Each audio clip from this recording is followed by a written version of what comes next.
Ya. Ok, bueno, estamos aquí otra vez en Kiosco, en la segunda edición de Kiosqueando, y hoy vamos a hablar sobre arte sonoro.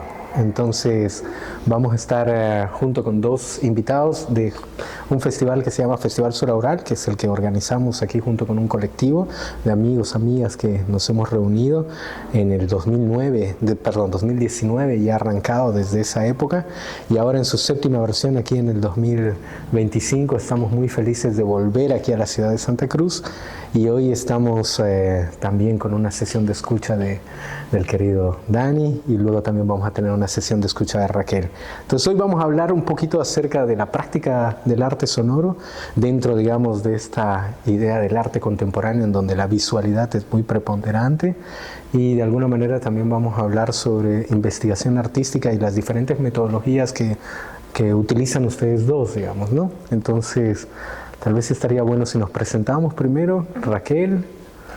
Bueno, hola. Encantada de estar aquí con vosotros. Mi nombre es Raquel G. Ibáñez y me formé como artista visual, pero toda mi trayectoria y mi trabajo de manera tanto colectiva como individual siempre ha estado atravesada por la práctica y el interés en el fenómeno sonoro, ¿no? Pues desde hacer y programar fiestas a programar festivales, pero también todos los dispositivos de investigación tenían algo que ver, siempre derivaban o decantaban hacia algo que estuviera en conexión con lo sonoro. Entonces, pues si tuviera un poco que presentar mi trabajo, tiene que ver con las imágenes evasivas, con todo aquello que se escapa a la tangibilidad de una imagen material. Y me interesa, y por eso creo que utilizo o que me baso en el sonido como un punto de apoyo para aprender esa imposibilidad. Mi trabajo también siempre ha estado muy mezclado, no me interesan mucho las categorías estancas, entonces siempre ha habido una intersección entre las grafías o el dibujo, la literatura y la literatura y el archivo y el fenómeno sonoro, ¿no? Entonces, bueno, trabajo desde ahí, y desde luego, como son procesos de investigación artística, en mi caso no entiendo la práctica desde el taller y desde ese espacio ensimismado del taller, ¿no? Sino que yo necesito y deseo estar para con los otros, y que para con los otros también formen parte de esos procesos, ya sean humanos o más que humanos, ¿no? Entonces todos los procesos están apoyados o se fundamentan en la escucha como la metodología de los mismos. Buenísimo. Hay varias preguntas que tenemos para Raquel también, pero antes de eso vamos a pasarle la palabra ahí al buen Daniel Vargas Mitre, alias El Pana, que nos va a comentar también. Ya, bueno, mi formación es de cineasta. Yo he trabajado mucho en cine, en diseño sonoro. Es más, nos conocimos así, ¿no? Y nos conocimos así, ¿verdad? En sí, una película tú eras director de arte, me acuerdo de esa película. Y bueno, justamente eso, toda mi investigación viene desde ese lado, ¿no? A mí me interesan mucho los sistemas de reproducción, la espacialidad del sonido, y también me interesa mucho crear espacios de escucha, ¿no? Claro. Diseñar espacios de escucha. También un poco lo que he estado trabajando últimamente tiene que ver con romper la linealidad que justamente tiene el cine, de empieza y termina, y justamente crear espacios sonoros que sean orgánicos, que vayan mutando. Y entonces, bueno, he encontrado ahí, justamente estando en Bolivia, también he encontrado una relación entre esos espacios de escucha orgánicos y no occidentales, y esa temporalidad que tiene que ver mucho con la temporalidad indígena también, porque el tiempo indígena tiene otras maneras de expresarse, y bueno, he tratado de hacer algunos espacios de escucha que inclusive sin tocar esa temática tienen como ese trasfondo del tiempo, ¿no? De cómo se maneja el tiempo y el espacio, ¿no? Totalmente. Ahí tenemos como intersecciones, ¿no? Lo que hablábamos también, entre lo visual y lo sonoro, desde las diferentes prácticas, ¿no? Desde el cine, desde la gráfica también, porque tú tienes una obra muy potente también a nivel gráfica, ¿no? Y muchas de las obras también están representadas en propios sistemas que tú desarrollas de alguna manera colaborativamente en ciertos procesos, ¿no? Entonces a mí me gustaría un poquito que también puedas hablar acerca de estas metodologías y sobre todo de la investigación que tú estás desarrollando a cabo acerca del viento, ¿no? Ya. Bueno, o sea, yo creo que por un lado hay algo en torno a la gráfica que yo lo considero, para mí el dibujo es un sistema de pensamiento, ¿no?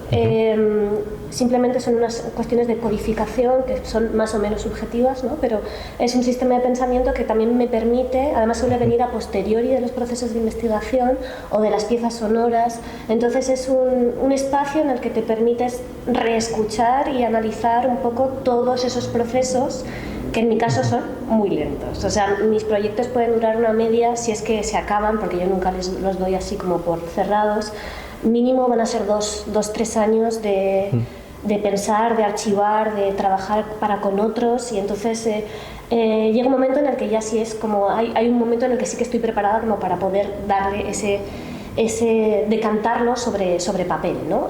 Sobre papel o sobre todo cualquier formato permeable a tener ese tipo de gráfica, ¿no? Y suele ser un acopio del proceso de investigación, que yo para esas cosas son bastante barrocas, como que parto de un montón de materiales de diferentes orígenes, ¿no? Y voy haciendo como... pues eso, como voy recolectando y voy haciendo un archivo cada vez más grande, y llega un momento en el que el archivo te desborda, ¿no? Y entonces tienes que renunciar. Entonces el proceso consiste también en la renuncia y en la reordenación y el desplazamiento de las cosas a medida que el proceso también te va indicando, ¿no? Porque cuando estamos hablando de la escucha, tú no mandas. Claro. Y entonces en torno a estas cartografías sonoras básicamente son una manera de codificación y de codificación en mi caso para poder compartir parte de ese proceso. Soy consciente de que hay puede ser una parte como muy visual y muy estética, ¿no? Como hay un enfrentamiento a la pieza que es visual, es oculocéntrica totalmente, pero para mí se transfiere a ese proceso que tiene que ver con lo sonoro. Y respecto a la investigación que también estoy haciendo aquí, a partir de en 2022-21 yo empecé una investigación en torno a las genealogías y materialidades de la voz humana y no humana. Para ello partía desde la escucha del viento, porque en diferentes culturas el viento, sobre todo desde la lógica del hálito vital, ¿no? Como es algo que crea mundo, que crea vida, y desde la óptica humana respirar es lo primero que hacemos y lo último que hacemos en nuestro plano de lo real, ¿no? Claro. Entonces, en un principio comencé con un proyecto que se llama Registros de Vientos Menores, que es lo que escucharemos el próximo martes, y para ello trabajaba con la contraposición de 3 aerófonos: la voz humana, el arpa eólica y los órganos de tubo. Entonces, bueno, con diferentes archivos, trabajando con visitas técnicas y grabaciones dentro de órganos, grabaciones con resonadores eléctricos de viento, y también pasando mucho tiempo con diferentes personas que tuvieran o agentes que tuvieran que ver de algún modo con esta vivencia del viento, ¿no? Además hay algo muy interesante en el órgano, que tiene unos registros. Bueno, el órgano es como una suerte de protosintetizador, ¿no? Y hay uno de los registros que se llama vox humana.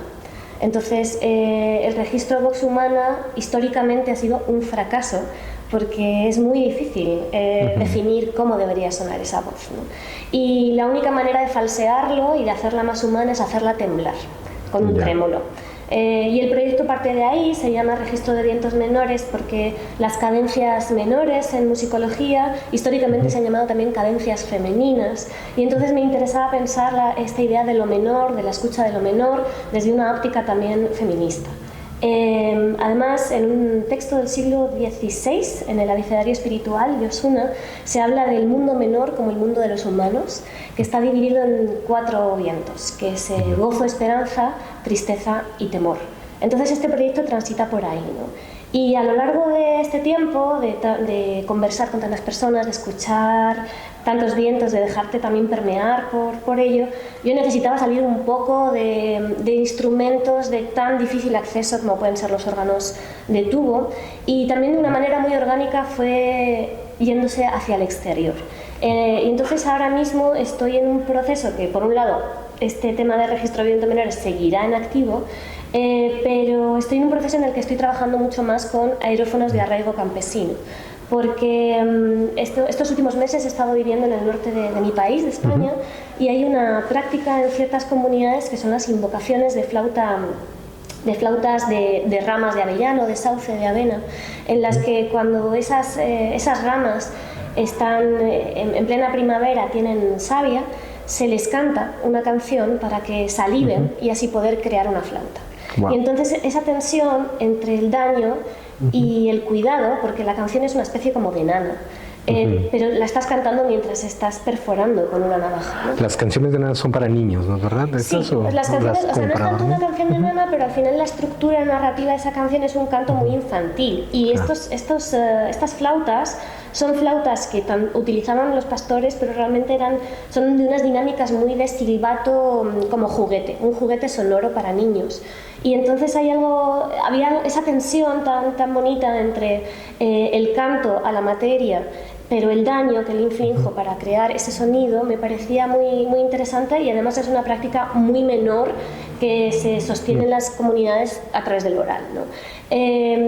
Y eso, entendido también como que sucede en territorios en los que por supuesto están en una crisis múltiple como la que estamos, en la que la crisis ecosocial está siempre muy presente, ¿no? Y además en esta zona del norte de España hay una fuerte especulación con los grandes macroparques eólicos, etc. Todo esto de reunirme con personas para aprender estos cantos y hacer estas flautas nos llevaba a pensar en el duelo planetario, ¿no? En la solastalgia.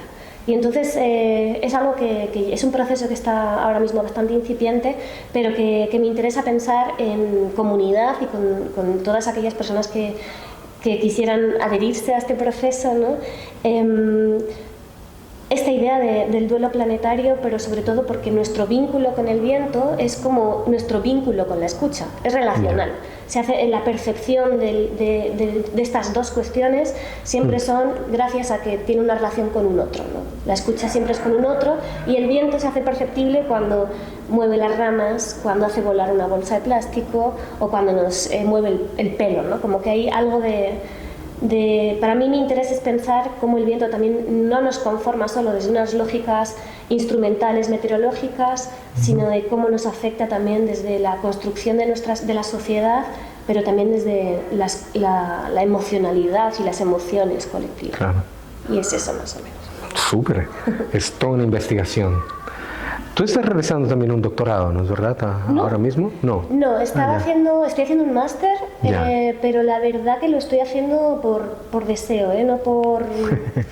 Porque con la academia, bueno, yo siempre para algunas cosas creo que siempre he trabajado mucho desde lo que te está diciendo, ¿no? De los intersticios, ¿no? Yo me formé en una facultad muy clásica, la Facultad de Bellas Artes es de la Academia San Fernando, donde sale Goya, Velázquez, o sea, hay algo como de muy academicista. Por supuesto no hay nada en torno al sonido ni a otros medios, entonces todo ha sido como una autoformación con los demás. Claro. Y entonces también ha habido como una necesidad, o sea, como que la academia para mí no es el lugar en el que más he aprendido de confesar. Ha sido más siempre prueba y error, y también gracias a la sabiduría de los demás. Claro, esas interacciones que tienes con la comunidad y esas colaboraciones. Está buenísimo.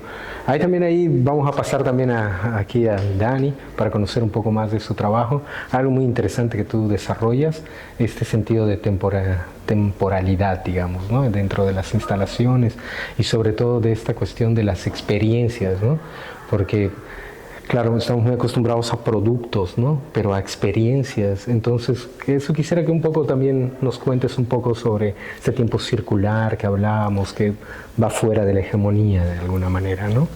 Claro, sí, a mí igual eso me interesa la experiencia que que tiene el espectador, me interesa la emoción que puedan sentir, me interesa manejar como las metáforas sonoras, cómo puedo lograr que el que está en la pieza o habita ese espacio entre en un estado generalmente de escucha profunda, que se pueda conectar de alguna manera, por este lado de mi investigación de diseño sonoro me interesa mucho la emotividad, cómo a partir del sonido puedo generar sensaciones en el que habita estos espacios de escucha, ¿no?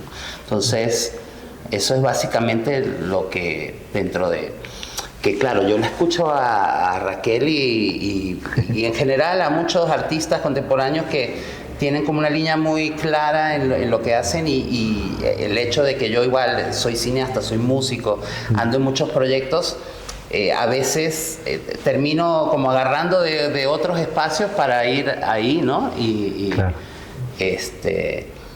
Y justamente ahora siento que estoy como cerrando esta etapa y ahora en Suraural justamente quiero investigar, quiero como crear un nuevo sistema de reproducción sonora que va a ser diferente, ya no va a ser como esta cuestión orgánica, ya creo que tiene más una linealidad, tiene que ver igual con la temporalidad, pero ya entendida desde otra manera, ¿no? De cómo el tiempo se puede llegar hasta estirar, ¿no? A partir de la reproducción de las mismas piezas desfasadas, ¿no? Algo un poco de lo que hacía en la música contemporánea Steve Reich antes, ¿no? Y eso es como algo que me interesa, por ejemplo, ahorita empezar a investigar, ¿no? Que ahora la primera experiencia va a ser acá. Perfecto, y estamos ahí deseosos de escucharla. Bueno, hay también ahí otras cosas que vamos a ir a un tema también que es un poco que siempre se habla, ¿no? El tema de que, claro, esto que decíamos, no hay un producto muchas veces, entonces en este mundo de arte sonoro, contemporáneo, digamos, ¿cuáles son los métodos de sobrevivir, digamos, económicamente, ¿no? En una situación acá, digamos, en esta. Se vende obra, se vende experiencia, se vende entradas como en un concierto, digamos, ¿no? Se vende un proyecto. ¿Cómo les va a ustedes? No sé, si quieres tú empezar así rompiendo. Yo, por ejemplo, claro, tengo otras actividades que me sostienen mi economía. El arte en sí mismo, en algunos momentos, es difícil vender una instalación, digamos, ¿no? La única vez que vendí una instalación ha sido porque me he ganado un premio y la han adquirido, digamos. Pero generalmente yo por lo menos no trabajo piezas que sean, por lo menos no en este mercado latinoamericano, o quizás todavía no soy tan famoso como para que alguien venga y me compre una instalación, digamos, ¿no? Entonces, sí, claro, uno siempre está buscando residencias, fondos que te ayuden, como ahora Suraural, ¿no? Tener un espacio de creación. No sé, yo claro, también tengo como esa facilidad de que como me dedico a otras cosas, también por ahí me sostengo, ¿no? Entonces, como tú con tu escultura, digamos, no sé, que creo que te sostiene tu práctica sonora, ¿no? Sí, totalmente. No sé, Raquel, ¿cómo es tu experiencia? Yo también tengo mis trabajos alimenticios, siempre los he tenido y en general mi práctica he asumido que no está dentro de los circuitos comerciales, sino que siempre, si ha tenido más interés, ha tenido que ver dentro de ciertas instituciones con un aperturismo hacia otros lenguajes y también instituciones interesadas en la mediación de algún modo, ¿no? Porque creo que todo lo que tiene que ver con lo sonoro, sobre todo desde las prácticas de escucha y metodologías de escucha, como bien decías antes, es un puente, es un elemento de mediación, ¿no? Ahora mismo sí que he expuesto, y como tú decías, las instalaciones, incluso en las propias exposiciones per se hay algo como de descorazonador si no hay una mediación, porque una vez se inaugura la exposición hay algo como de vaciamiento, ¿no? De decir, bueno, tanto esfuerzo, pero ¿ahora qué? ¿Qué va a pasar, no? Claro. Y cuando las instalaciones son potencialmente sonoras o hay algo como sonoro que es lo protagonista, es bastante complicado en algunos públicos, ¿no? Como que se haga esa mediación en la pieza, ¿no? Y en mi caso la manera de sostenerme es eso. Yo por un lado tengo mis trabajos alimenticios y luego estos años he tenido suerte de poder encontrar sobre todo becas de producción. En el caso de mi país, no sé cómo será aquí, pero las becas de producción no contemplan honorarios. Entonces las becas de producción en general lo que te permiten es producir una parte del proyecto, pagar a colaboradores en caso de que los tengas, pero tú nunca puedes quedarte de nada. Entonces también es como trabajas para poder trabajar. Claro. Pero bueno, por ahora tengo energía. A ratos. No, pero es súper importante eso que ambos recapacitan también, ¿no?, sobre esta situación, porque claro, se necesita otras formas de tener lo suficiente para tener una estabilidad, digamos, económica, ¿no es verdad? En ese sentido, de alguna manera, como dices, muchos gobiernos, ONGs, fundaciones o proyectos no reconocen el honorario, digamos, ¿no?, del artista, ¿no?, que más es como para producir, etcétera, digamos, ¿no? Entonces, ahí también hay una invisibilización de estos procesos, especialmente del arte contemporáneo, de esta idea de la investigación artística, ¿no? Es decir, ustedes dos me parecen geniales, digamos, porque ustedes tienen unas metodologías, ¿no? Es decir, ustedes investigan, desarrollan, digamos, procesos, hacen, digamos, inclusive calendarios de producción, etcétera, digamos, ¿no? Entonces, la práctica está ligada también a todos esos procesos y es algo muy interesante, ¿no? Entonces, como para ir cerrando, yo también quería ver qué ustedes opinan personalmente, ¿no?, tratando de generalizar en social, digamos. ¿Cuál es la función del arte, digamos, ¿no?, el arte que ustedes hacen? Porque obviamente lo que ustedes hacen básicamente sale del bolsillo de cada uno, digamos, ¿no?, porque tienen otras formas o de proyectos, etcétera, digamos, ¿no? Entonces, no sé si alguien quiere comentar algo sobre eso, sobre cuál sería la función. ¿Cuál es la función del arte? Para ti, no para... No. Yo creo que el arte no sirve para nada, pero por eso es tan genial. Pero bueno, en realidad a mí me interesa realmente, también soy músico, a mí me interesa también llevar experiencias sonoras a espacios no tradicionales. O sea, eso es algo que a mí siempre me ha interesado también. Y también he tenido alguna experiencia como DJ, pero claro, en general las bandas, las músicas, o sea, hay algo muy estándar y muy cliché en eso, ¿no? Y realmente hay menos libertad de la que pareciera haber. Entonces me interesan igual estos espacios de poder compartir experiencias a partir del sonido, ¿no? Y yo creo que eso es lo que me mueve, ¿no?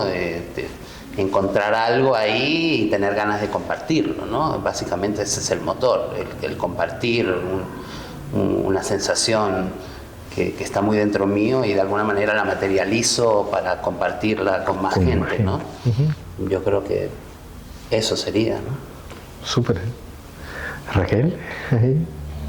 Bueno, o sea, como desde una lógica súper subjetiva, yo no diferencio como entre arte y vida. Pero claro, cuando hablamos de arte o en esas grandes palabras, ¿no?, es práctica artística, no tanto como... Sí que diferencia entre práctica artística e industria artística, ¿no? Entonces, para mí la práctica artística tiene que ver con mi vida, o sea, no puedo imaginarme desde otro lugar en el que no haga lo que estoy haciendo o que piense o me posicione en el mundo desde otro sitio, ¿no? Y también lo digo egoístamente porque creo que estaría mucho más loca. O sea, que realmente me deprimiría mucho si no pudiera hacer esto. De cara a la sostenibilidad y lo que estábamos diciendo, pues hay parte que sí que sale de mi bolsillo, pero yo también soy muy consciente de que si aplico a ciertas becas y demás, hay una cuestión pública en la que sí que tengo una corresponsabilidad con eso, ¿no? Y luego sí que creo que el arte o la práctica artística, volvemos como esa idea de la práctica y no tanto de todo lo que hay alrededor y que nos puede generar muchísimo conflicto, sí creo que crea mundo, ¿no? Nos permite, además en momentos de tantísimas crisis y de una falta de imaginación política en algunas situaciones, ¿no? Yo creo que nos permite encontrarnos, crear nuestros pequeños espacios seguros también, desplazar realidades, sacudir cosas también situarnos en situaciones o situarnos en lugares que pueden ser incómodos, ¿no? Pero creo que es algo que nos puede, que nos ayuda también a encontrar un resguardo en un momento también de tantísima, no sé, como oscurantismo, ¿no? Y no lo digo en plan, no seré yo una persona optimista, pero sí que creo que la práctica artística permite crear comunidad, y que también a mí personalmente me ha permitido conocer desde lugares no tan formales, y creo que es un espacio y es una práctica que puede ser muy generosa, si quieres. Claro. Genial. Bueno, entonces, muchas gracias realmente por estar aquí. Estamos aquí en Kiosco otra vez, en Kiosqueando, este espacio, digamos, para poder, este espacio que es para justamente generar un archivo de los artistas que llegan, y hoy estamos aquí en medio del Festival Sur Aural, ¿no? Sur Aural es un festival que viene desarrollándose en 7 ediciones. Volvemos aquí a Santa Cruz, estamos muy agradecidos también con el espacio por recibirnos, y realmente nosotros muy agradecidos nuevamente con ustedes por dar su tiempo también, su trabajo, y para abrirlo, digamos, de esa forma tan generosa, digamos, al público, ¿no? Entonces, muchísimas gracias y hasta una próxima. Y toda la información está en suraural.org, donde pueden tener también acceso a los archivos, a las sesiones de escucha que también van a estar después disponibles, y así que aprovechen de venir, de estar en estos espacios y de compartir con nosotros. No se olviden de seguirnos en nuestras redes, que son Suraural, por Instagram sur.aural, en el Facebook a través de Festival Suraural, y obviamente a través de nuestra página web suraural.org. Súper.